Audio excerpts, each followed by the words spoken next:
hormati Bapak Dr. Harun Natunis, ini juga menjadi kebanggaan kita ya. Juga Pak Ketua Alumni, Bapak Temin dulu, ini kader muda yang sekarang sudah menjadi Kepala SMK Negeri 4 Kupang. Pak Moderator, Ibu host, dan juga Bapak Ibu alumni yang sudah hadir. Ada yang dari Katembua, dari Kabupaten Kupang, dari Alor, Rote, dari Papua. Salam sehat untuk kita sekalian. Salam sehat. Salam sehat. Saya akan menyampaikan materi di sesi atau termin kedua ini dengan topik IPT antara spesifikasi dan diversifikasi. Ini satu topik yang coba mengambil sudut pandang yang berbeda dari tema kita yang umum ini, alumni menyapa. Saya coba mengkombinasikan sudut pandang baik seorang alumni yang sekarang ada di lapangan, maupun juga sebagai seorang atau pendidik di program studi yang sama, tetapi di home base yang berbeda di Universitas Buana Kalabahi. Saya mengamini apa yang disampaikan senior kita, Bapak Manu, bahwa IPT Undrip Kalabahi itu merupakan anak kandung dari IPT UKW Kupang. Jadi kalau kami bisa hadir di sesi ini pertanda bahwa hubungan antara orang tua kandung dan anak kandung itu tidak pernah putus, jadi selalu terjalin. Jadi tentu hormat dan terima kasih untuk orang tua yang sudah melahirkan dan membesarkan. Bapak Ibu sekalian, kalau kita melihat skema yang ada ini, pendidikan sebagai satu sistem, maka apa yang disebut dengan input, proses, atau output, ini kita sudah lewati sebagai alumni. Betul ya Bapak Ibu? Sekarang kita ada sebagai outcome. Itu ada kesalahan sedikit ditulis mahasiswa, jadi outcome harusnya bukan mahasiswa ya. Kita sebagai outcome yang mencoba untuk mengkonfirmasi informasi bagi alma mater kita yang punya tugas adalah menerima input, memproses input, dan menghasilkan output. Nah, Bapak Ibu sekalian, kalau pada masa lalu atau pada era-era dulu, itu perguruan tinggi biasanya lebih banyak memberi perhatian itu pada aspek proses, aspek output, dan aspek input. Jadi sistem pendidikan di perguruan tinggi itu lebih banyak berbicara tentang bagaimana memenuhi standar proses, kemudian standar inputnya, dan juga outputnya. Tapi sekarang, kalau kita melihat kisi-kisi yang dikeluarkan oleh pemerintah kita lewat Badan Akreditasi Nasional, itu perguruan tinggi sudah menambah satu komponen yang lain, yaitu outcome. Jadi, perguruan tinggi tidak selesai dengan melepaskan lulusan, tetapi dia harus ikut memantau, harus ikut mengawasi, harus ikut bertanggung jawab terhadap outcome. Jadi outcome itu dari kata out yang artinya keluar, come artinya datang. Jadi dia keluar dari perguruan tinggi dan datang ke masyarakat atau datang ke sekolah, sehingga disebut outcome. Nah, skema ini juga memberi petunjuk bagi kita bahwa kalau kita mau menganalisis kinerja program studi atau kinerja fakultas atau kinerja perguruan tinggi, maka kita harus mulai dengan outcome-nya. Outcome itu berkaitan dengan tampilan alumni kita hari ini. Apakah cukup baik, atau rata-rata, atau underestimate, ya, di bawah harapan kita. Nah, tampilan alumni hari ini itu akan mengkonfirmasi kualitas proses maupun input dan output yang selama ini menjadi tugas perguruan tinggi untuk menjaganya. Jadi kalau kita mau menganalisis permasalahan kita terkait dengan pendidikan atau program studi sebagai satu sistem, maka kita harus mulai dengan outcome. Kita tanya Bapak Harun, kita tanya Pak Semi, kita tanya Bapak Agus Ngiku, kita tanya Pak Nixon Aluman, kita tanya Pak Bulangalu, kita tanya Pak Neang, dan seterusnya. Tetapi kalau kita mau memulai dengan pembenahan program studi kita, maka kita harus mulai dengan input, lalu proses, dan juga output. Jadi sekali lagi, analisisnya mulai dari outcome, tetapi tindakan pembenahannya harus dimulai dari input. Nah, ada 4 indikator keberhasilan alumni. Ini saya kutip dari penelitian Villarreal dan teman-teman tahun 2015. Ada 4 indikator, ya. Yang pertama itu dari segi karir lulusan. Jadi lulusan-lulusan kita atau alumnus-alumnus kita hari ini itu berkarir di mana saja. Tadi sebagian sudah disebutkan oleh Bapak Manu. Ternyata setelah kita cek tidak semua di sekolah. Bagaimana yang menjadi profil lulusan dari IPT.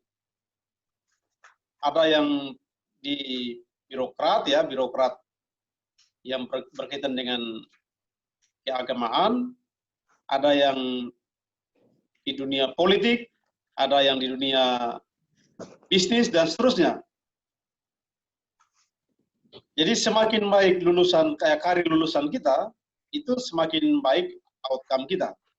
Atau semakin mengkonfirmasi bahwa pengelolaan perguruan tinggi kita cukup bagus. Yang kedua dari segi penghasilan. Nah, tentu penghasilan ini merupakan akibat logis dari karir. Jadi semakin baik karir, itu semakin tinggi juga penghasilan.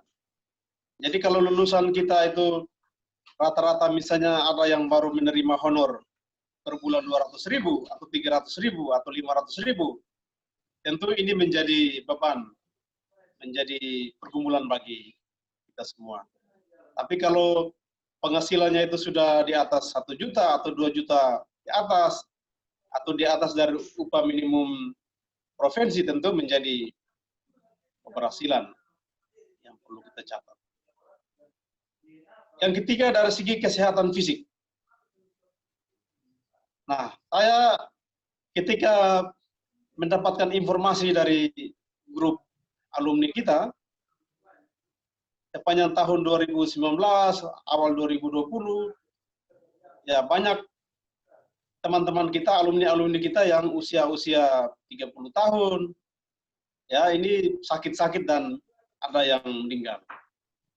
Tentu ini mengkonfirmasi bahwa aspek kesehatan fisik nampaknya kita kurang perhatikan. Apakah kita perlu mengajarkan tentang kebugaran di program studi IPT, atau perlu ada semacam teologi olahraga atau pak olahraga misalnya. Jadi yang saya masukkan bahwa aspek kesehatan fisik ini juga harus kita tahu dan kita sadar, sehingga seiring dengan karir kita bagus, kita juga harus menjaga kesehatan fisik kita. Indikator yang keempat itu kesejahteraan emosional kita. Nah, ini berkaitan dengan ya kemampuan setiap kita untuk mengendalikan emosi kita ya. Kalau kita dipercayakan sebagai pemimpin, itu biasanya tergambar dari gaya kepemimpinan kita dan juga pengambilan keputusan kita. Jadi kalau untuk aspek ini, saya kira kita berguru pada Bapak Manu, karena ini senior kita ini paling sabar ini. Jadi ini juga salah satu indikator ya dari segi kesejahteraan emosional kita. Bahkan kecerdasan atau kesejahteraan emosional itu akan sangat menentukan keberhasilan seseorang juga. Kita bisa tambah, tapi itu 4 yang menjadi hasil penelitian dari pilar ini. Kalau dari Badan Akreditasi Nasional atau pemerintah RI itu juga ada 4, tetapi ini menggabungkan atau kombinasi antara output dan juga outcome, yaitu berkaitan dengan indeks prestasi kumulatif IPK. Itu kita harapkan di atas 3 ya. Kemudian masa studi juga tidak lebih dari 4 tahun, karena sistem sekarang sudah lebih membantu mahasiswa untuk cepat selesai. Kalau masa kami dulu, semakin lama semakin asik ya. 5 tahun, 6 tahun itu dianggap senior ya, senang senior. Sekarang tidak bisa. 5 tahun itu sudah senior habis sekarang.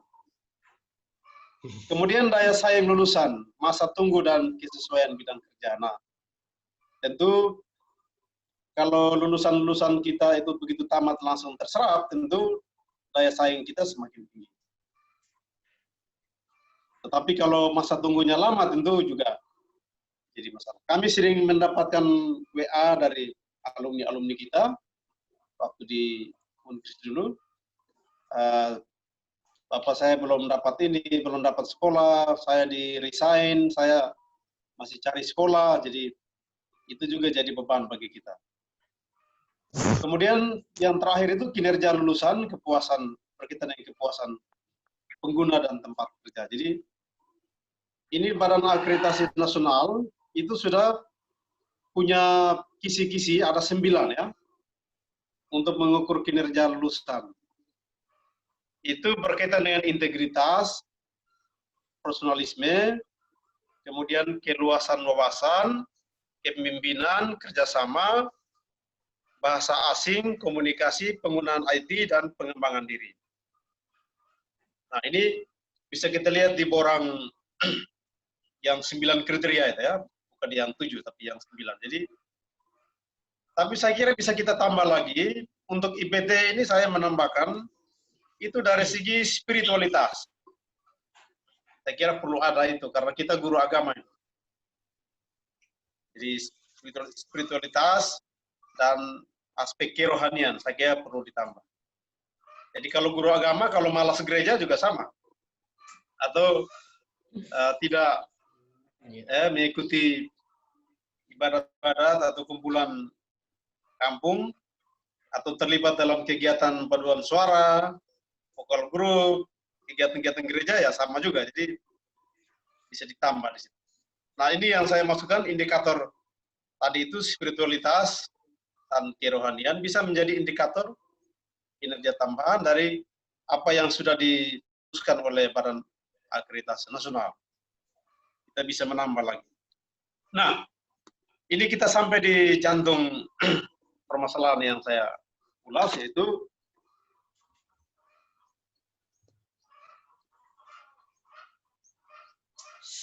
ya, ke-spesifikasi atau diversifikasi. Jadi ke-spesifikasi itu didefinisikan sebagai tingkat penggolongan, pengkhususan, dan pembatasan spektrum pendidikan, baik kurikulum dan pembelajaran, sarana dan penilaian. Jadi kalau ke-spesifikasi, itu kita menampilkan satu saja profil lulusan menjadi guru, gitu ya. Jadi di profil lulusan kita menyebutkan prodi IPT itu menghasilkan guru, guru agama. Sedangkan diversifikasi pendidikan itu penganekaragaman spektrum, baik dari segi kurikulum dan pembelajaran, sarana, dan aspek penilaian. Nah, itu kalau kita mengadopsi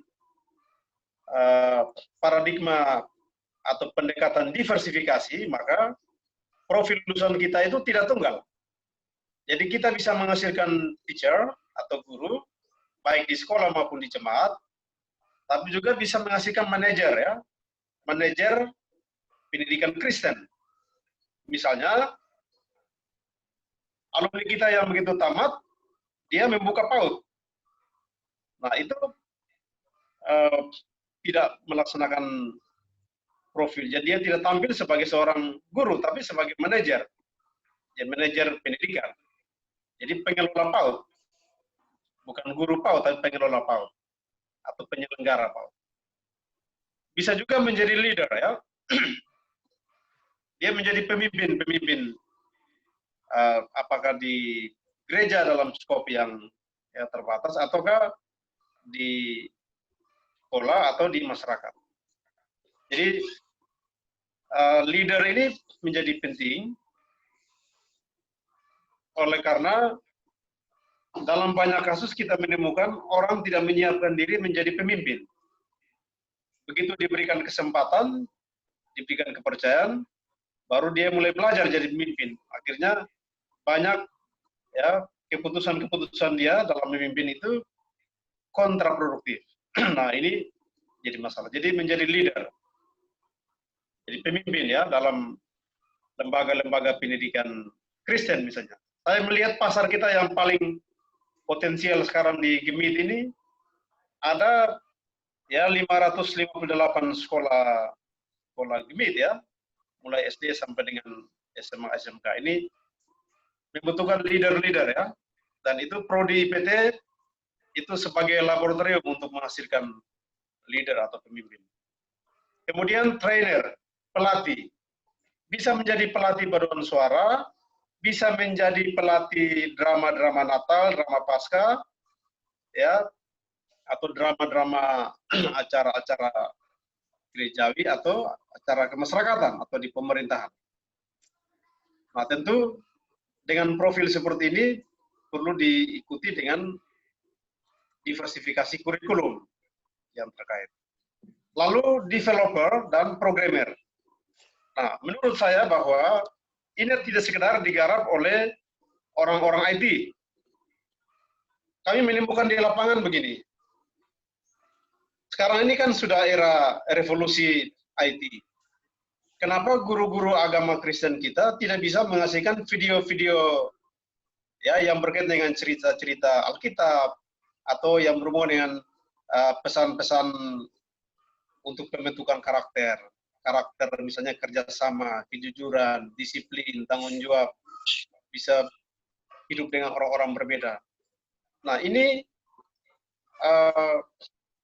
kalau kita punya lulusan-lulusan yang bisa membuat program ya, yang seperti ini misalnya animasi ya, itu kan programmer, tetapi dia lulusan kita.